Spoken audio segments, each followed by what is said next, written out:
32-year-old Ryan Malik had grease under his nails, oil stains on his shirt, and exhaustion permanently carved into the lines around his eyes. Being a single father meant he didn't have the luxury of slowing down, not when rent, school fees, and groceries were always waiting like silent debt collectors. His entire world was his 10-year-old daughter, Ira, whose tiny backpack and pink hairbands often lay scattered around their small apartment. Every morning she handed him a lunchbox she packed herself, lopsided sandwiches wrapped with way too much foil, and every morning he kissed her forehead and promised to be home early. He rarely was. Work at the garage consumed him, but it kept them alive. So the very idea of a blind date was something he laughed off the moment his friend Zion suggested it. "We're not letting you turn into a lonely old uncle," Zion insisted one afternoon while lifting a tire. Ryan rolled his eyes. "I have a daughter, a job, a life. I don't need. You need someone who listens. Someone who cares. Someone who tells you you're more than a wrench machine." Ryan snorted. "You sound like a rejected poet." Zion grinned. "Take the date. I promise she's nice. You said that last time." "That was a misunderstanding. She was married, Zion." "That's what I'm saying, misunderstanding." But this time, they didn't give up. All week, his friends nudged, hinted, pushed, teased, and finally tricked him into saying yes. "Just dinner," they pleaded. "Just talk," they argued. "What's the worst that could happen?" They laughed. Ryan had no idea those exact words would come back to haunt him. The restaurant he didn't belong in. Saturday evening, Ryan stood outside the upscale restaurant they'd chosen, a place with glass walls, soft golden lighting, and a valet who looked at his old motorcycle like it had personally offended him. He tugged at his only ironed shirt. He felt out of place. He felt tricked. He felt nervous. His friends had said nothing, absolutely nothing, about the woman he would meet. No name, no description, no background. Just a time and place and a suspiciously innocent, "Trust us." He stepped inside, heart pounding. The hostess led him to a quiet corner table, and then he saw her. The woman in the wheelchair. She sat by the window, her posture perfect, her expression serene. Her long black hair fell in soft waves around her face. Her dress, simple, elegant, was paired with a discreet wheelchair that reflected the warm lights. She looked up when she heard him approach.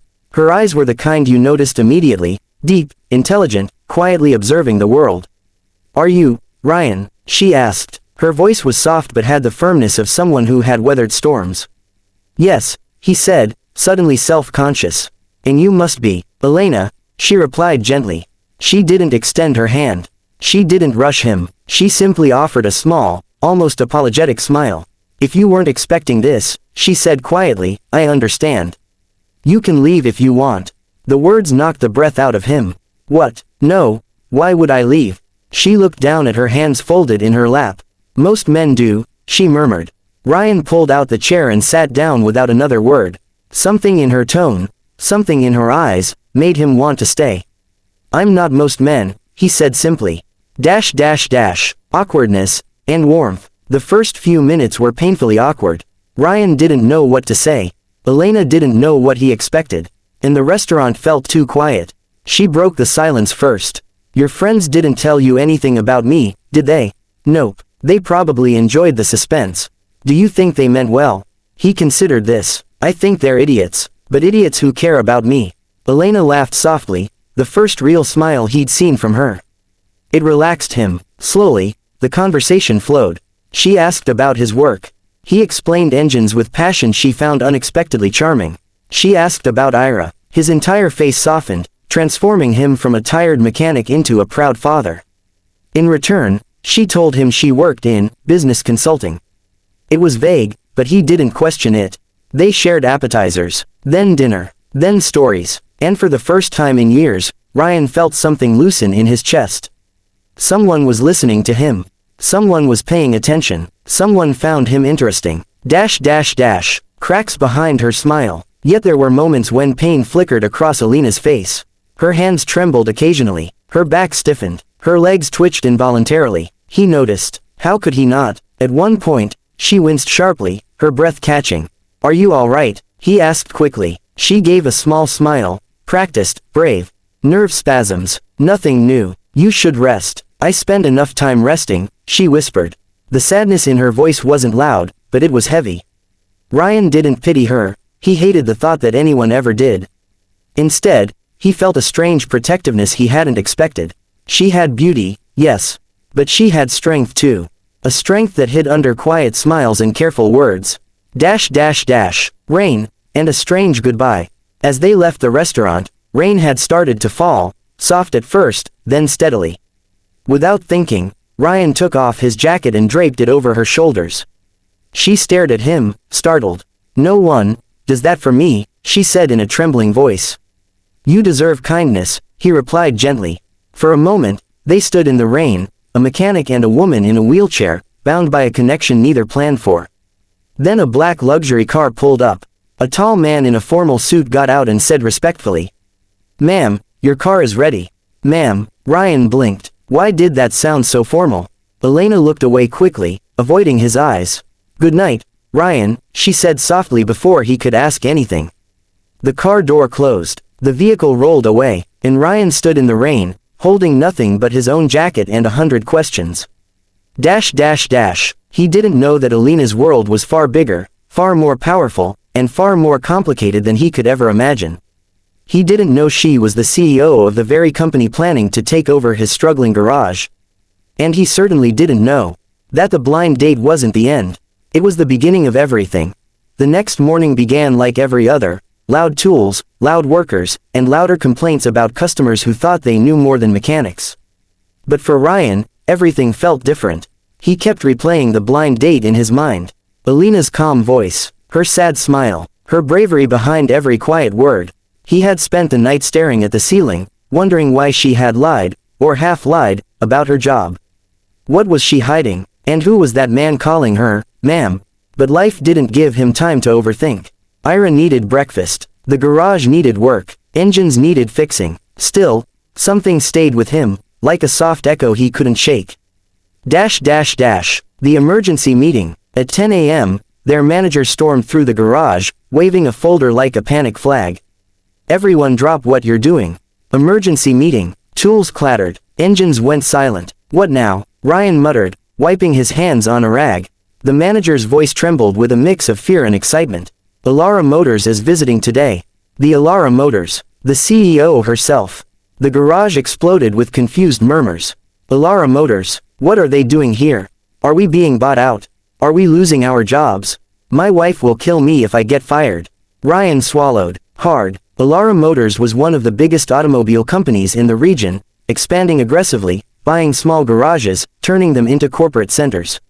If they bought this garage, half the workers would be gone. Maybe all. His heart tightened. Ira, her school fees, her medicine, her future. He couldn't lose this job. The black convoy. 20 minutes later, a convoy of gleaming black cars rolled into the garage yard. Security personnel stepped out. Assistants gathered in a neat formation. Drivers stood straight, hands behind backs. Someone carried a tablet. Another carried files. It was a scene none of them had ever witnessed in their lives. And then, a wheelchair appeared. A wheelchair, with her. Elena, the woman from last night. The soft-spoken date who flinched at nerve spasms. The woman who whispered "thank you" in the rain. Except now, she was different. Her hair was tied in a sleek bun. Her posture was powerful. Her black blazer was sharp and authoritative. No quiet sadness. No uncertainty. No hesitation. She looked every inch of the CEO she truly was. Ryan felt the world tilt under his feet. Shock in the garage. The manager rushed forward, his voice trembling. "Welcome, Ms. Elena Safdar, CEO of Elara Motors. We are honored." CEO. That word echoed in Ryan's skull like an explosion. His fingers tightened around the wrench in his hand. Elena's eyes scanned the garage, calm, assessing, until they landed on him. For a moment, she froze. He froze. Everything froze. Recognition, guilt, fear, all flickered across her face. She turned to her assistant. "I need 10 minutes alone," she said quietly. Her entire team stepped back instantly. The confrontation. She rolled closer, slowly, cautiously, as if approaching something fragile. "Ryan," she said softly, stopping right in front of him. His jaw tightened. "So this is who you are?" "Yes." "The CEO of the company trying to buy my garage?" "Yes." And last night, that was what? A test, a joke, a charity. Don't, she whispered sharply. Don't ever call it charity.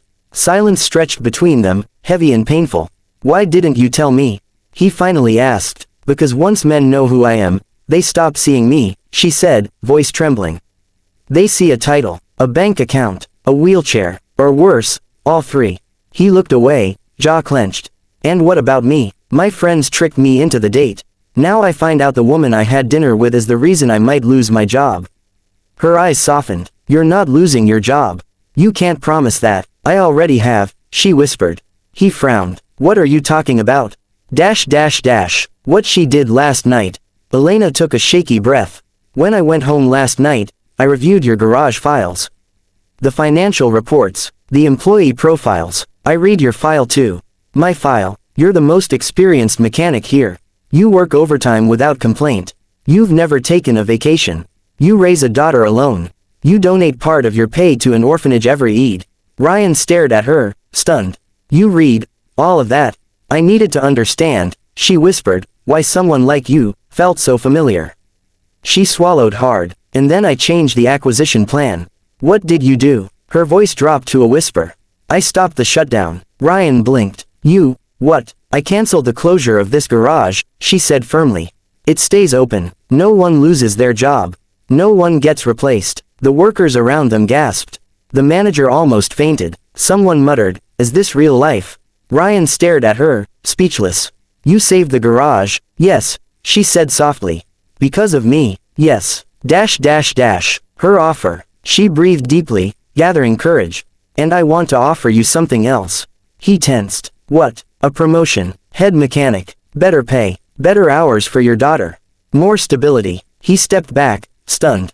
Why me? Because you're honest, compassionate, hardworking, and because, her voice broke slightly, you're the first man in years who treated me like a woman, not a burden. His chest tightened painfully. Elena. She looked away, blinking back emotion. Last night meant more to me than you know, she whispered. But if you feel tricked, I'll leave. Choosing each other. Ryan exhaled slowly, very slowly, letting the anger drain out of him. Maybe I was shocked, he admitted. Maybe I felt blindsided, but tricked, no. She looked up at him, hope flickering in her eyes. You could have told me, he added gently. But I understand why you didn't. He took a step closer. And I still want to see you again. Her breath hitched. You do. He nodded. Not as the CEO, he said softly. Just as Elena. A tear escaped her eye, but she smiled. A real smile. A bright, trembling, beautiful smile. I would like that, she whispered. A new beginning. That afternoon, after the celebratory chaos settled, Ryan walked her to the car. He didn't push her chair. She insisted on controlling it herself, but he walked beside her, close enough to shield her from the sun. At the car door, she looked up at him shyly. You're not afraid of dating a woman who can't walk? She asked. He smiled. You're not afraid of dating a mechanic who can barely iron his shirts? She laughed, a sound that washed warmth through the entire garage. Touché. They stood there for a moment, quiet but connected. See you soon, she asked. Soon, he promised. The door closed. The convoy drove away. His heart stayed behind, with her. And that was the real beginning. A single dad, and a powerful CEO. Crossing paths by accident, but choosing each other on purpose.